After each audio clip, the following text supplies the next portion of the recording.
অন্যতম বড় রাজনৈতিক দল এবং বাংলাদেশের গণতান্ত্রিক সংসদীয় গণতান্ত্রিক রাজনীতির সাথে বাংলাদেশ জামায়াতে ইসলামীর অস্তিত্ব ওতপ্রোতভাবে জড়িত। এটি একটি ইনসেপারেবল টুইন। দেশে দেশের বাইরে বাংলাদেশের নাগরিকরা জামায়াতে ইসলামের প্রতি অনেক আশা এবং আকাঙ্ক্ষা করে। ডেমোক্রেটিক প্রসেসে বাংলাদেশ জামায়াতে ইসলামীর রাজনৈতিক নিবন্ধন ছিল ইলেকশন কমিশনে, সেটি গণতান্ত্রিক উপায়ে ক্যান্সেল করা হয় নাই।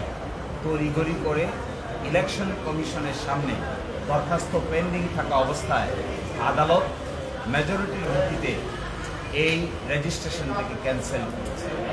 এর বিরুদ্ধে আমরা আপিল করেছিলাম। আপিল মামলার শুনানি হয়েছে, আগামীকালকে আবার শুনানি হবে।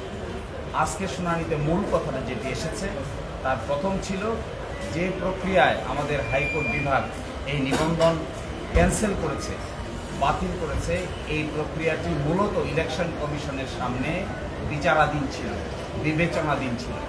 ইলেকশন কমিশনের সামনে বিবেচনাধীন কোনো বিষয় আদালত এইভাবে ক্যান্সেল করতে পারে না।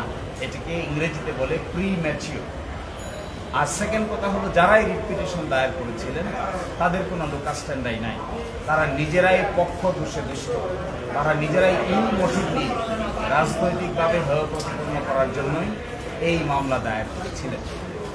আর সর্বশেষ আমরা বলেছি যে গণতন্ত্রে এইভাবে জামায়াত ইসলামীর মতো একটি গণতান্ত্রিক রাজনৈতিক দলের নিবন্ধন বাতিল করে দিয়ে মূলত বাংলাদেশের রাজনীতিতে একটি অনিশ্চয়তা তৈরি করা হয়েছিল, যা নাকি ডেমোক্রেটিক প্রসেসকে ক্ষতিগ্রস্ত করেছে। এই আর্গুমেন্টগুলোর ভিত্তিতে আমাদের আপিল বিভাগ আপিলের বিষয়ে একটি সিদ্ধান্ত উপনীত হবেন বলে আমরা আশা করি এবং আগামীকালকে বাকি অংশ শুনানি হবে। জামায়াতে ইসলামীর দাড়িপাল্লা প্রতীক ছিল, আপনারা সবাই জানেন। আজ থেকে না, জামাত প্রতিষ্ঠার পর থেকেই দাড়িপাল্লা প্রতীক জামাত ইসলামীর মার্কা হিসেবে বিবেচিত।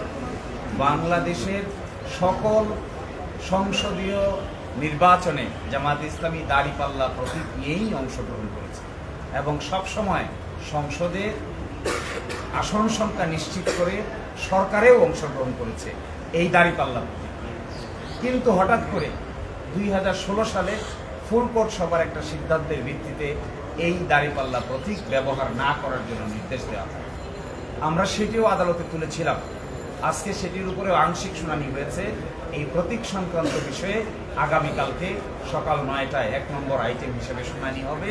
এরই মধ্যে আমরা চিন্তা ভাবনা করে আগামীকালকে আদালতের সামনে আমাদের বক্তব্য উপস্থাপন করব, যেখানে আদালত কর্তৃক রাজনৈতিক দলের রেজিস্ট্রেশন বাতিল করা হবে। আমরা বলেছি, আদালত কর্তৃক রাজনৈতিক দলের রেজিস্ট্রেশন বাতিলের নজির এই ভারতীয় উপমহাদেশে আর দ্বিতীয়টি নেই। এটি প্রথম এবং জামাত ইসলামীর রেজিস্ট্রেশনকে বাতিল করা হয়েছে। ইলেকশন কমিশন বাতিল করেনি, ইলেকশন কমিশন রেজিস্ট্রেশন দিয়েছে, কিন্তু হাইকোর্ট ডিভিশন মেজরিটির ভিত্তিতে এটি বাতিল করেছে। এই নজির এই ভারতীয় উপমহাদেশে একটি এবং একমাত্র।